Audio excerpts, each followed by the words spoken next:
ఈరోజు మన చేతిలో ఉన్న పత్రాలు భారతదేశ ఆధునిక ఆధ్యాత్మిక చరిత్రలో ఒక కీలకమైన ఘట్టాన్ని మన ముందుంచుతున్నాయి. రామకృష్ణ మిషన్. అవును. అయితే ఇది కేవలం ఒక సంస్థ కథ కాదు. ఇద్దరు అసాధారణ వ్యక్తుల కథ. ఒకరు గురువు శ్రీ రామకృష్ణ పరమహంస, మరొకరు ఆయన సందేశాన్ని ప్రపంచమంతా మూసుకెళ్లిన శిష్యుడు స్వామి వివేకానంద. సరిగా చెప్పారు. ఈ పత్రాల సహాయంతో ఈ గురు శిష్యుల ప్రయాణంలోకి లోతుగా తొంగిచూద్దాం. తప్పకుండా.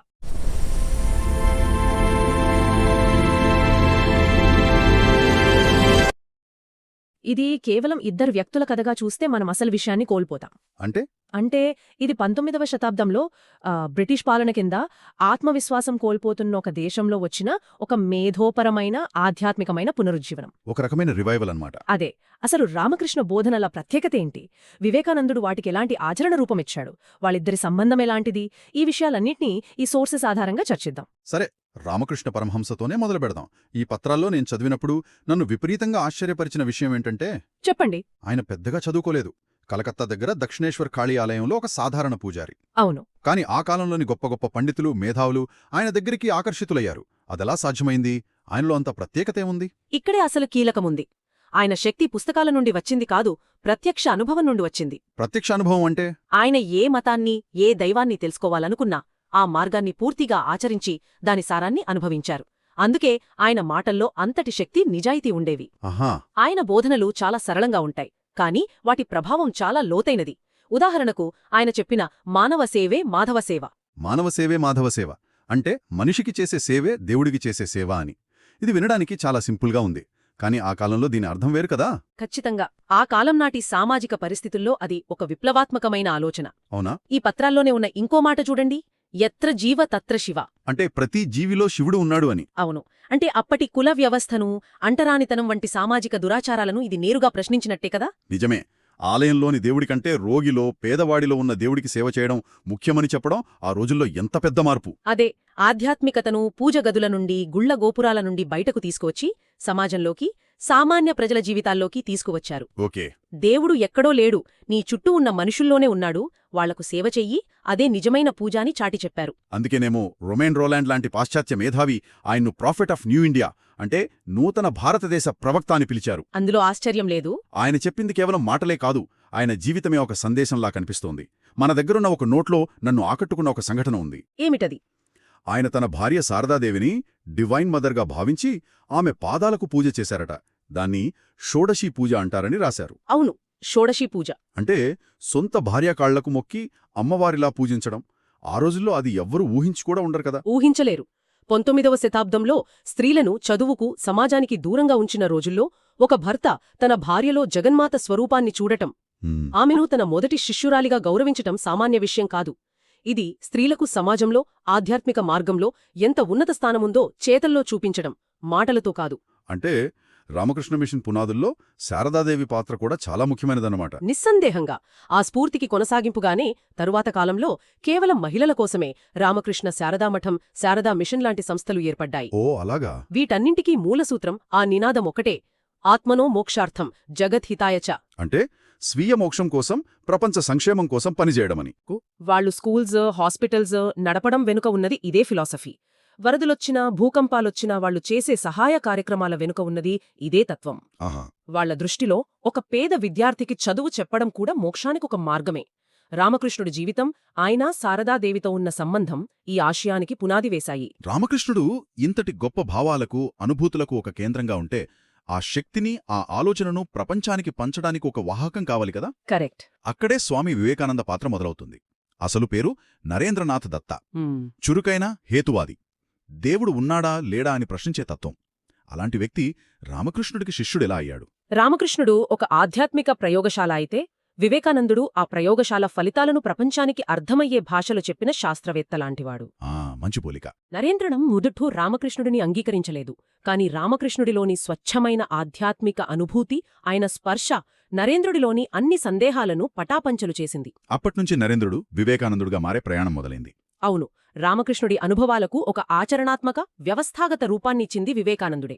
అందుకే 1897లో బేలూరులో రామకృష్ణ మిషన్ను స్థాపించారు. ఈ పత్రాల్లో ఆయనను దేశభక్త ఋషి అంటే పేట్రియాటిక్ సెయింట్ అని వర్ణించారు. దేశభక్తి, ఋషిత్వం. ఈ రెండు కొంచెం భిన్నమైన ప్రపంచాల్లా అనిపిస్తాయి. ఆయన ఈ రెండిటిని ఎలా కలిపారు? చాలా మంచి ప్రశ్న. వివేకానందుడి దేశభక్తి జెండాలు పట్టుకుని నినాదాలు చేసే రకం కాదు. మరి అది సాంస్కృతిక, ఆధ్యాత్మిక పునాదుల మీద ఆధారపడింది. వందలేళ్ల బానిసత్వంలో మగ్గిపోతూ తమ సంస్కృతి పట్ల, తమ గతం పట్ల ఆత్మన్యూనతాభావంతో ఉన్న భారతీయులలో ఆత్మగౌరవాన్ని నింపాలనుకున్నారు. హ్మ్, గర్వంగా చెప్పండి, నేను భారతీయుణ్ణి అని గర్జించారు. భారతదేశం ప్రపంచానికి ఇవ్వగలిగింది దాని ఆధ్యాత్మిక సంపద మాత్రమేనని ఆయన బలంగా నమ్మారు. ఆ వారసత్వాన్ని పునరుద్ధరించడం ద్వారానే భారతదేశం తిరిగి తన కాళ్లపై తాను నిలబడగలదని ఆయన భావించారు. సరిగ్గా అదే. యువతకు ఆయనిచ్చిన పిలుపు ఇప్పటికీ స్ఫూర్తినిస్తూనే ఉంటుంది. లేవండి, మేల్కొనండి, గమ్యం చేరే వరకు ఆగకండి. నిజమే. అందుకే కదా ఆయన పుట్టినరోజు జనవరి 12ను జాతీయ యువజన దినోత్సవంగా జరుపుకుంటున్నాం. అవును, ఆయన యువత శక్తిని ఎంతగా నమ్మారో వాళ్ల పరిస్థితిని చూసి అంతే ఆవేదన చెందారు. మతం మన వంటింకో బందీ అయింది అని ఆయన వాపోయారని ఈ సోర్సెస్లో ఒక కోటుంది. నొబ్బా, ఎంత పదునైన మాట! అంటే మతం యొక్క అసలు స్ఫూర్తిపోయి కేవలం ఎవరితో కలిసి తినాలి, తినకూడదు, ఎవరు పవిత్రం, ఎవరు అపవిత్రం అనే నియమాలకే పరిమితమైందని ఆయన బాధ అన్నమాట. కరెక్ట్, అదే ఆయన మొదటి ఆందోళన. ఓకే. మతంనత్త అసలు ఉద్దేశ్యం మనిషిని ఉన్నతంగా తీర్చిదిద్దడం. అయితే మన దగ్గర అది కేవలం వంటగది నియమాలకు, మూఢాచారాలకు పరిమితమై సమాజాన్ని ఐక్యం చేయడానికి బదులు విడదీస్తోందని ఆయన ఆవేదన చెందారు. ఇక రెండవ ఆందోళన?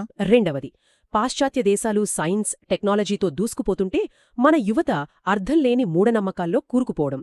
ఇది ఆయనను తీవ్రంగా కలచివేసింది. అంటే ఆయనకు ఆధునిక విద్య, శాస్త్రీయ దృక్పథం పట్ల వ్యతిరేకత లేదు. ఎంతమాత్రం లేదు. నిజానికి ఆయన ఆధునిక, శాస్త్రీయ ఆలోచనను ప్రాచీన వేదాంత ఆధ్యాత్మికతతో అనుసంధానించాలనుకున్నారు. రెండింటిని కలపాలనుకున్నారు. అవును. సైన్స్ బయటి ప్రపంచాన్ని విశ్లేషిస్తే, వేదాంతం లోకలి ప్రపంచాన్ని విశ్లేషిస్తుందని, ఈ రెండూ కలిస్తేనే సంపూర్ణ మానవుడు ఉరుగవుతాడని ఆయన నమ్మారు. ఈ ఆలోచనలతోనే ఆయన భారతదేశ సరిహద్దులు దాటారు. 1893లో జరిగిన ప్రపంచ మతాల పార్లమెంట్లో ఆయన ప్రసంగం ఒక చరిత్రాత్మక సంఘటన. అవును, అది ఒక టర్నింగ్ పాయింట్.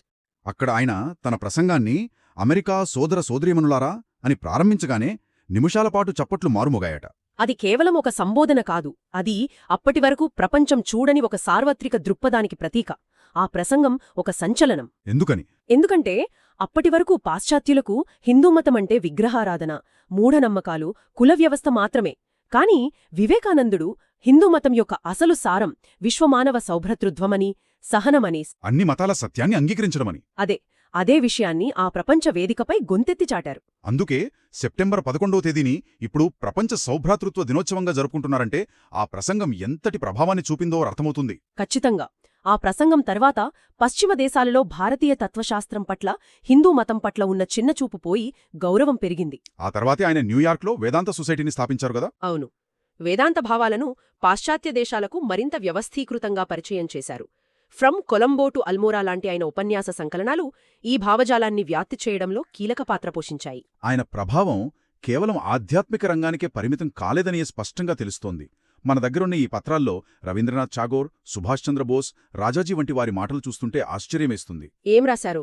వివేకానందుణ్ణి చదవాలనుకుంటే ఆయనలో పాజిటివ్ అంతా కనిపిస్తుంది, నెగటివ్ ఏమీ ఉండదు అని ఠాగూర్ అన్నారట.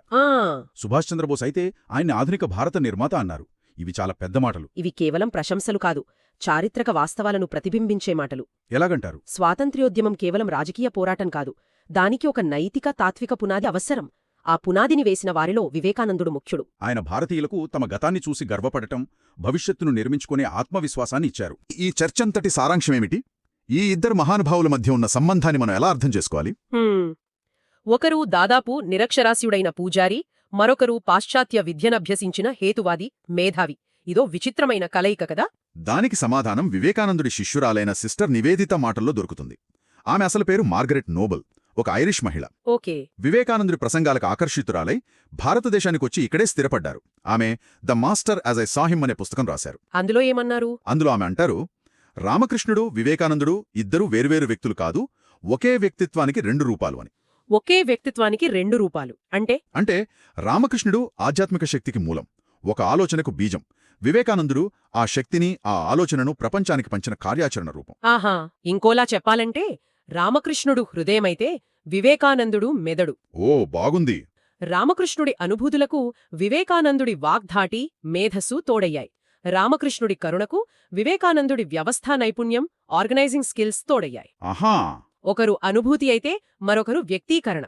ఒకరు ఎందుకు అనేదానికి సమాధానమైతే మరొకరు ఎలా అనేదానికి మార్గం చూపారు. సరిగ్గా అదే. ఈ ఇద్దరి కలయిక వల్లే రామకృష్ణ మఠం, మిషన్ వంటి గొప్ప సంస్థలు ఆవిర్భవించాయి. అవి నేటికీ ఈ ఇద్దరి కలయికకు సజీవ సాక్ష్యాలు. అంటే రామకృష్ణుడు లేకపోతే వివేకానందుడికి ఆ సందేశం దొరికేది కాదు. అవును. అలాగే వివేకానందుడు లేకపోతే రామకృష్ణుడి సందేశం బహుశా దక్షిణేశ్వర ఆలయానికే పరిమితమైపోయేదేమో. నిజమే. ఒకరిని విడిచి మరొకరిని అర్థం చేసుకోలేం. ఒక సాధారణ పూజారి తన సేవాభావంతో ఆధ్యాత్మికతకు కొత్త అర్థాన్నివ్వడం, ఆయన శిష్యుడు ఆ సందేశాన్ని ప్రపంచవ్యాప్తం చేసి నిద్రపోతున్న ఒక దేశాన్ని మేల్కొలిపి స్ఫూర్తిగా నిలవడం. గురువు ఇచ్చిన అనుభూతిని శిష్యుడు ఒక ఉద్యమంగా మార్చిన అద్భుతమైన కథ ఇది. ఈ చర్చ ముగించే ముందు ఒక ఆలోచన. చెప్పండి. మతం వంటింటికి పరిమితం కావడం గురించి, యువత మూఢనమ్మకాల్లో కూరుకుపోవడం గురించి వివేకానందుడు 100 పైగా క్రితం ఆందోళన చెందారు. అవును. టెక్నాలజీ, సోషల్ మీడియా ఇంతగా పెరిగిన నేటి ఆధునిక ప్రపంచంలో ఆయన ఆందోళనలకు ఇంకా ప్రాసంగికత ఉందా? మన ప్రాచీన విజ్ఞానానికి, ఆధునిక దృక్పథానికి మధ్య సమన్వయం సాధించడంలో మనం ఎంతవరకు విజయం సాధించాం? ఆసక్తికరమైన ప్రశ్న. అప్పుడు వంటింటు బంధించిందేమో, ఇప్పుడు మనల్ని మన ఎకో ఛాంబర్లు, మన అభిప్రాయాలే బంధిస్తున్నాయా? ఈ ప్రశ్న వారిద్దరి వారసత్వం మన ముందు ఉంచుతోంది.